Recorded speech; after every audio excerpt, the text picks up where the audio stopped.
Alright, so there's the outer CV boot, and you can see that it's pretty trashed.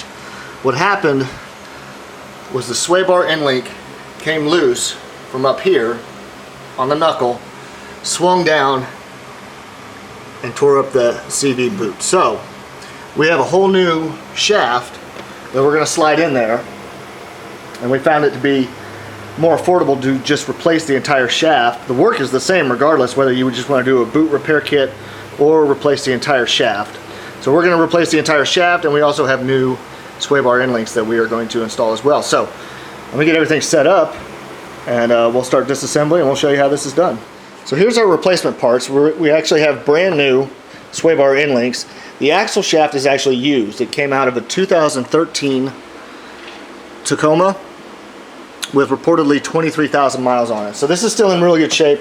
It was an eBay purchase, and it was pretty darn affordable. So this is what we're going to be replacing it with. Okay, well, we're going to get started here. First thing we got to do is actually pop that dust cover off the hub there. We're just using a flat bladed screwdriver. Comes off fairly easily. And then inside there's a cotter pin that needs to be removed, and there's a little, there's a nut, and then there's a little washer around that nut. So first thing we're going to do is actually get that cotter pin out of there.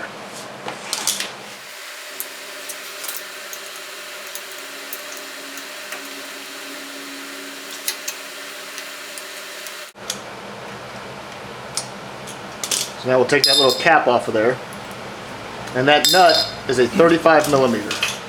So use a 35 millimeter socket. Air ratchet's the best, but if you got a breaker bar, you can make that work as well.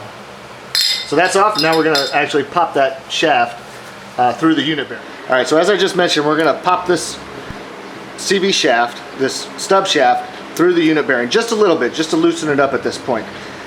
Now, I watched a video earlier of a man doing the same thing, and he did a pretty darn good job. There's one thing he did that I do not recommend. He used a hammer and just whacked on the end of that. Now you can see there are threads all the way to the edge of this shaft. So you whack this with a hammer, you're real likely, unless you're dead square on that, if you're at an angle, you're real likely to damage those threads. Now in this case, we're replacing the entire shaft. And if you're doing that, it doesn't matter if you damage those threads as long as your new shaft has good threads on it. But if you're just doing some servicing, if you're replacing the unit bearing and you need to remove the shaft and you're reusing your old shaft, if you damage those threads, you're buying a new shaft. So let me show you another, a better method for doing that. We're going to use a ball peen hammer. We're going to use the ball into that hammer. Now this is a center drill from when that little hole there in the center, it's a center drill from when this shaft was machined. Now for our purposes, we're going to use that ball peen hammer, the ball end of it, and put it in that little center hole, and then we're going to whack it with the mallet. See, just popped right out, and our threads aren't damaged. So next thing that needs to be removed, we're going to take the tie rod end off here. It's a 19 millimeter castellated nut on there. We've already removed the cotter pin out of there. So we'll go ahead and loosen that up, take that nut off of there.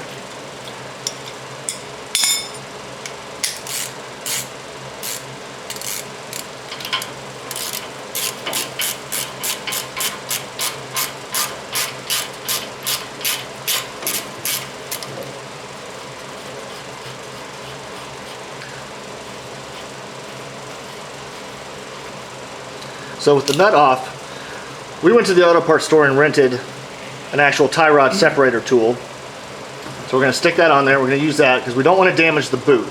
We want to salvage that tie rod end. We don't want to have to replace that. So slide that in place. It's really tight. Switch to the breaker. Just get a little bit more leverage in there. There it goes. So, as you can see, there's a lot of pressure holding that tie rod end in place, but that came out. The boot's still good. Everything's still in good shape. The taper, the threads. So now we're going to go ahead and take the knuckle off. So just 2 bolts under the knuckle. We don't even have to mess with that ball joint there. We just got to take those 2 bolts out right there, and that'll separate the lower control arm from the knuckle itself.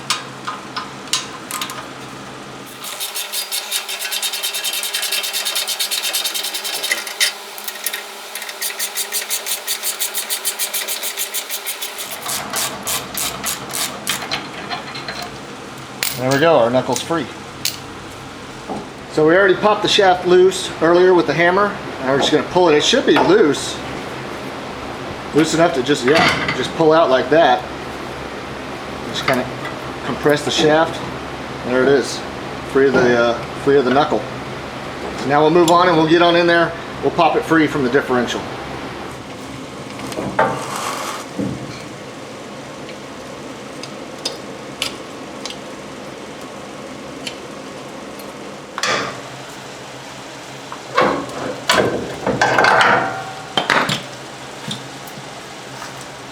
So this is our replacement shaft. This is the end that actually goes into the differential. And you see we had to use a pry bar to get the old one out. Now this is why. It has this little circlip here, a little bit of a snap ring that helps retain the axle inside the differential. So this is what you're fighting against. It's not much of a fight. You do need just a little pry bar to pop this out of there. But this is what is actually holding the shaft in place.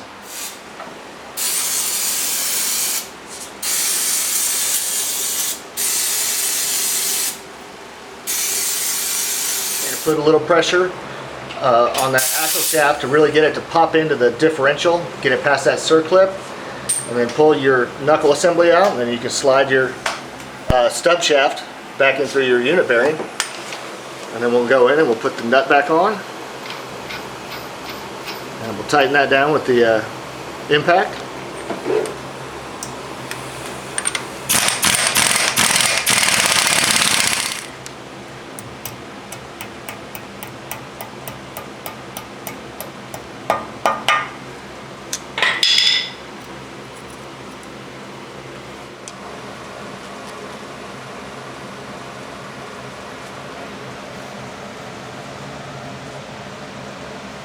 So just a little bit of Loctite on our bolts, and then we'll run them back up under the control arm there and into the knuckle.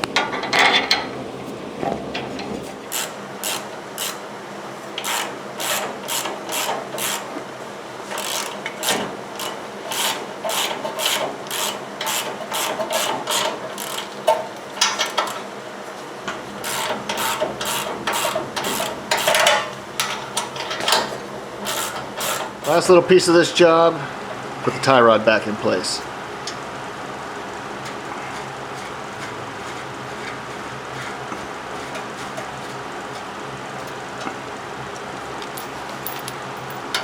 And again, that's a 19mm castellated nut. Just give it some tight and then make sure that you can get a cotter pin through the hole, so you just have to look and find out where the hole is, where a castellated portion of the nut, and you can get a cotter pin in there and then throw a new cotter pin in.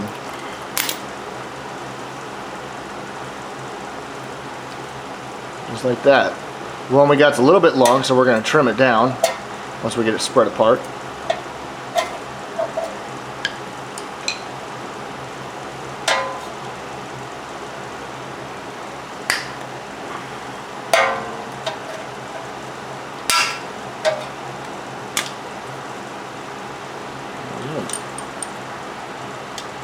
Just fold that over and we'll be done.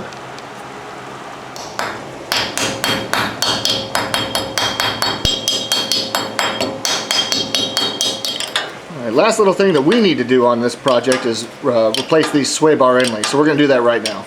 We're just using an Allen key to hold it in place, and then a 19mm box wrench to drive the nut off.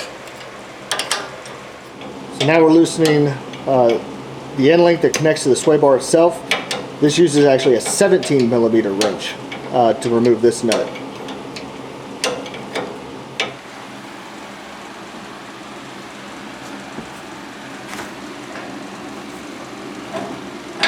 Got it.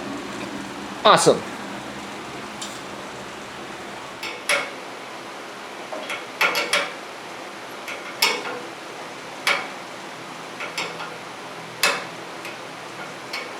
So there we are, all finished. We got the new shaft in place. We got the new tie rod, or I'm sorry, sway bar end links, and we've topped off the differential with gear oil. We did lose just a little bit of gear oil came out when we pulled the shaft. Now, new from a dealership, $350 to $400 for the shaft itself. This was $70 shipped from eBay. And it is a genuine Toyota part. Aftermarket from the auto parts store, 85 to 100, but the from our research, the quality is questionable with those. So that's why we decided to go with an actual OEM Toyota part and save a few bucks doing it. So this one should be good to go. We're going to keep the other one around. We're going to put new boots on it just as a trail spare. So that's it. I appreciate y'all watching. If you haven't subscribed, please subscribe.